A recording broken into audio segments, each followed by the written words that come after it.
Listen, Marvel Studios, you're not slick. I see you, dropping your Deadpool trailer, your X-Men trailer, your Fantastic Forecasting. You were trying to distract us. Well, the joke is on you. My eye never left the ball. My girlfriend and I were at the first showing we could find for Madame Web.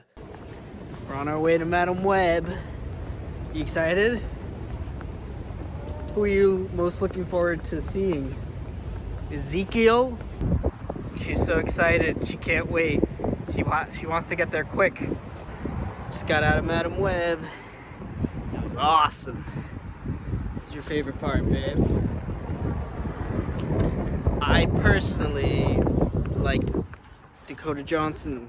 It's been a long time since I've seen a superhero movie like this. Morbius was good, Venom, a classic. But this is a triumph in being truly terrible. The thing is, somewhere in it all, I kinda lose the thread. This movie is hilarious, and sometimes I can't tell if it's being intentionally hilarious or accidentally so. And if it is intentional, is it that bad? Dakota Johnson's delivery in certain scenes is straight up, undeniable comedic genius.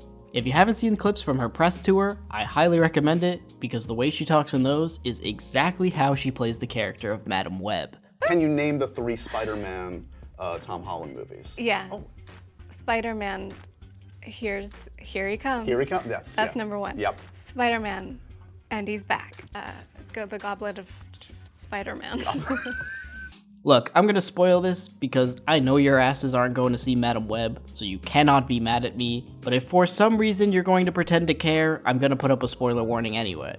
Now, I love a shit movie. Sometimes I like watching a shit movie more than I like watching a good movie, but I actually do think Madame Web has some merits above other bad movies. For instance, the runtime is mercifully short, and actually keeps it moving at a decent pace. And I think unlike some of the shit superhero movies I have watched, I would absolutely watch Madame Web again before I ever watch Fantastic or Suicide Squad again. The editing in this movie did give me nausea several times, and I had to look away from the screen in order to not projectile vomit onto the guy in front of me. Every action scene is edited exactly like this.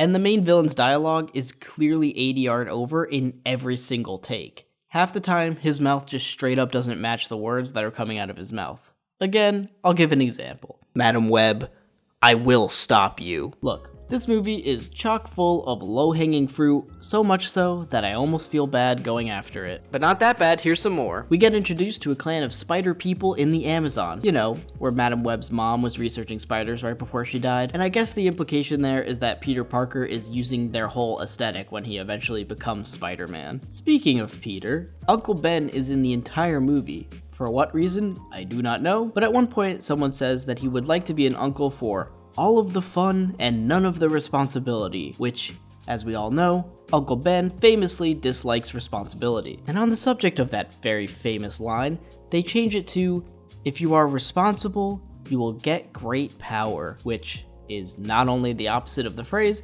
but doesn't make sense in the context of the movie either. When the marketing for this movie started, a lot of people on Twitter thought that Uncle Ben would get the with great power comes great responsibility off this fortune cookie he was eating. And it's not an exaggeration to say that that actually would have been better than what we ended up with. Alright, there's 3 other leads. I think they were all pretty fine, honestly, other than the fact that they don't wear the spider suits that were all over the marketing for more than 3 minutes. The whole final fight is set on a Pepsi billboard. We keep seeing the letter S in all of Madame Web's visions, only for it to be revealed that it's the S from the Pepsi sign. Does Pepsi suddenly start with an S? What's the significance of the S? Spider-Man? Sony? Sharpay? During the emotional climax of the movie, a scene where Madame Web talks to her mom, the audience in my theater was actually laughing.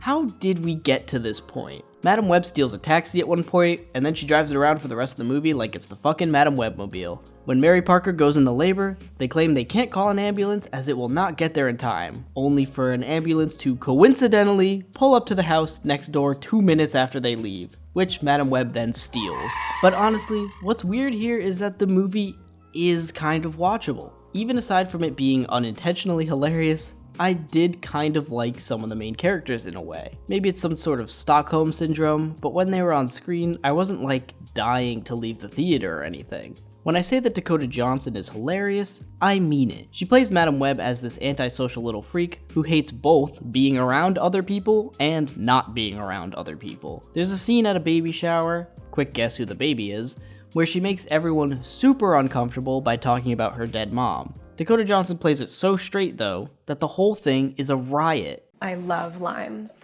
I love them. They're great. I actually didn't even know that they were in there. And actually, I'm allergic to limes. But it was when Ezekiel Sims was on screen that I started staring at the nearest exit sign. Not because I was thinking of leaving, just because the design was more interesting than what was going on in the movie. This movie was never going to be good. Ever since it was greenlit, I knew we were in for it. Madame Web is a character that I can only remember being in the 90s cartoon. I have never read a comic with her, nor have I seen her in anything else. And even in that 90s cartoon, I don't remember what she did or who she was. I just remember her being there. This never had a chance to be good. That's why they crammed spider people into it, because there is no material to draw from. And it's not entirely the character that is the problem. But for the types of movies that Sony is insistent on making, what is there to this? Why are you telling Madame Web's story? If you are insisting on making movies about villains, why not make them actually about villains instead of these weird anti-hero movies where nothing cool happens? People often say that the problem is making these Spider-Man movies with no Spider-Man in them, but I don't think that's exactly true. People love anti-heroes. People love villains. Joker is incredibly popular and that has no Batman in it. Venom is marginally successful with this, but they still constantly dumb down the lore to make it more appealing. Oddly enough,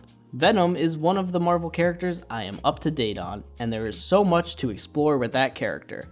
Tons and tons of lore. But instead, we just get lame shit, building towards a Sinister Six consisting of sort of villains that will probably be a movie where they have to come together and fight some dumb CGI threat. You know what could be cool? An Ocean's 11 style Sinister Six movie where they have to pull off some crazy heist just because they want the money. Let the villains be the villains. It's fine. Or if you insist on making a hero movie, use some of the non-Peter Parker hero characters that you have access to. But maybe actually make them good here. I don't know, just spitballing. But what does all this have to do with Madame Web? Well, a lot. We keep getting these half-assed lazy movies because schmucks like me will go and see them, because they're fucking hilarious. In this case, the cast was pretty much gaslit into this movie since they all clearly thought they were going to be in the MCU. As it stands, the Sonyverse is just nothing. It's not going anywhere and will eventually just whimper out into nothing while the filmmakers and stars catch the heat for the decisions of greedy, money-hungry studios. Wait a minute. It's not even in the spoom? What the fuck?